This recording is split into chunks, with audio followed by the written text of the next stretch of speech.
the horror that you have a different opinion from me. Let's not feed the trolls. What makes a console better for you and me? It depends. Everyone has a different situation, but we're going to have a conversation about that, and I'm going to make recommendations at the end of the video. No, I'm not going to say just buy what makes you happy. That's really not helpful, and I mean, it kind of is, but it's not. So let's talk about hardware, games library, initial and recurring costs, accessories, and very briefly what the future might look like.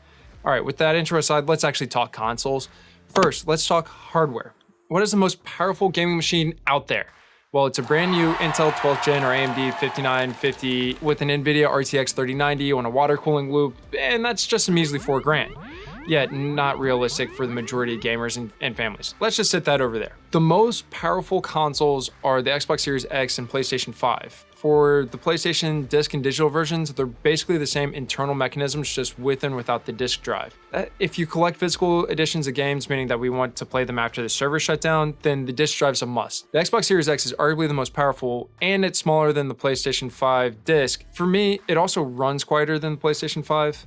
The Series S, on the other hand, is the smallest of the four major consoles with the least amount of power and internal storage. One of the best attributes that PlayStation has over Xbox is the easily expandable NVMe SSD, which I actually have a YouTube short showing how quick and easy it is to install. We also have the Nintendo Switch, Switch Lite, and Switch OLED, which all run roughly the same hardware except for screen size. Really, Nintendo did a refresh which helped the battery life extend up to 68 hours, and the OLED model has double the internal storage and a 7-inch OLED screen, which is super bright. I saw one today and it looks amazing, don't get me wrong. That being said, none of the Nintendo family is going to push 4K on the TV, and the Switch Lite can't even connect to a TV. All of the PlayStation and Xbox Series consoles are 4K capable, and while the Series S targets a lower resolution and frame rate for more demanding games, unless we have a 4K 120Hz TV, we're not really going to see too much of a difference between the consoles, especially in the first few years. As the TVs and games become more capable and demanding in the next few years, we can expect a mid-generation refresh to continue pushing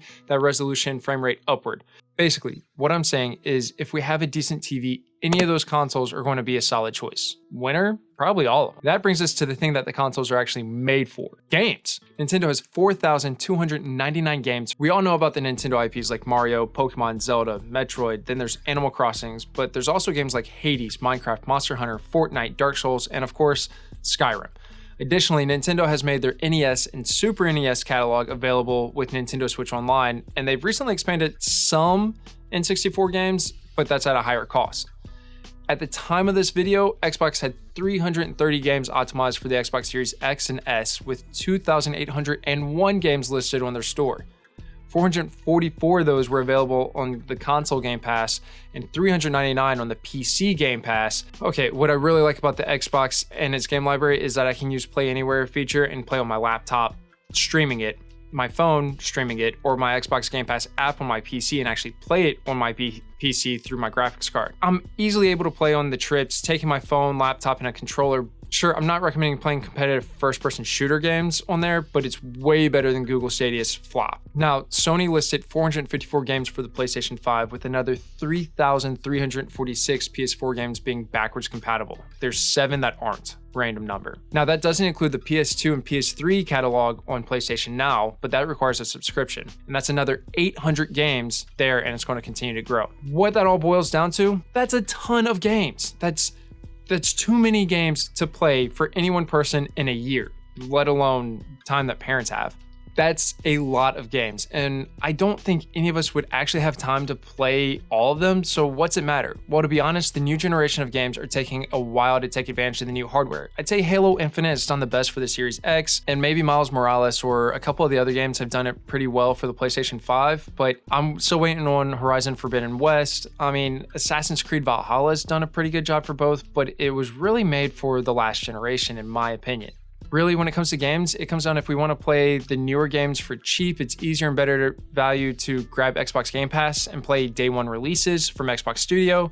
If we want to play some classics, both have available libraries, but PlayStation Now offers, in my opinion, a better selection of good games with great stories. But that takes us into our next category, which is cost. And the initial cost for the consoles is nothing to sneeze at. It's $500 for the PlayStation 5 Disc and Xbox Series X, $350 for the Switch OLED, $300 for the PS5 Digital, Xbox Series S, and the Switch, and then $200 for the Switch Lite. Where Nintendo, Microsoft, and Sony all get us is a recurring cost with their online services required for multiplayer and Game Pass services. Nintendo's Switch Online plus their Super NES and NES library is the cheapest at $20 for an individual, $35 for a family, $50 with the expansion for 10 N64 games, or $80 for the family and N64 expansion. PlayStation Plus online services comes in at a cool $10 a month or $60 a year, which is half price, and gives access to multiplayer lobbies, 3 free monthly games, and discounts. PS Now, on the other hand, gives us access to the huge PS2 and PS3 backwards capability catalog, and that's again at $10 a month or $60 a year.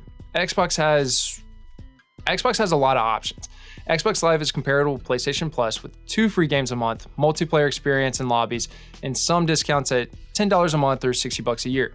There's also Game Pass, and Game Pass is on console, PC, or both. Now, Xbox Game Pass gives access to Xbox Game Studio Day 1 releases. I've been playing Halo Infinite through this service instead of paying $60 for the title, but because it's Microsoft, they have the Game Pass on PC, which does the same thing, and I'm able to play on my PC, or I'm able to play on my Xbox Series X. Now, on console, it also includes EA Play, which is another huge library of games to play for free, like older versions of sports games, Dead Space, Dragon Age, and Mass Effect. And of course, they decided to make Game Pass Ultimate, which bundles Xbox Live and the console and PC Game Passes for $15 a month. Unfortunately, they do not give us the option to pay annually at a discount, so Ultimate costs $180 a year. If you don't have a gaming PC, don't get Game Pass Ultimate. Xbox Game Pass and Xbox Live will run the same as PlayStation Now and PlayStation Plus at $120 a year on the annual plans, or $240 a year if paid monthly.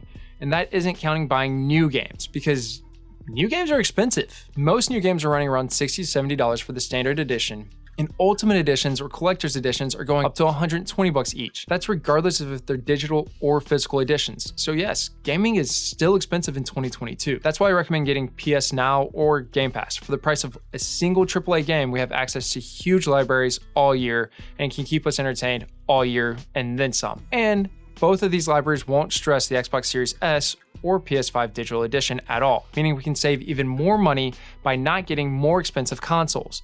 Oh, I almost forgot. PlayStation also has PlayStation VR, which is pretty amazing from all accounts. I personally have a Quest 2 that I play solo and with my PC, and I love VR. I'm currently seeing if PSVR 2 comes out so I can pair it with my PlayStation 5. I guess that's as good a segue as I can get into accessories. Personally, I think that the audio headsets and most of the extra accessories are overpriced. A simple pair of headphones with a 3.5mm jack plugging into the Switch or the controllers usually works well enough.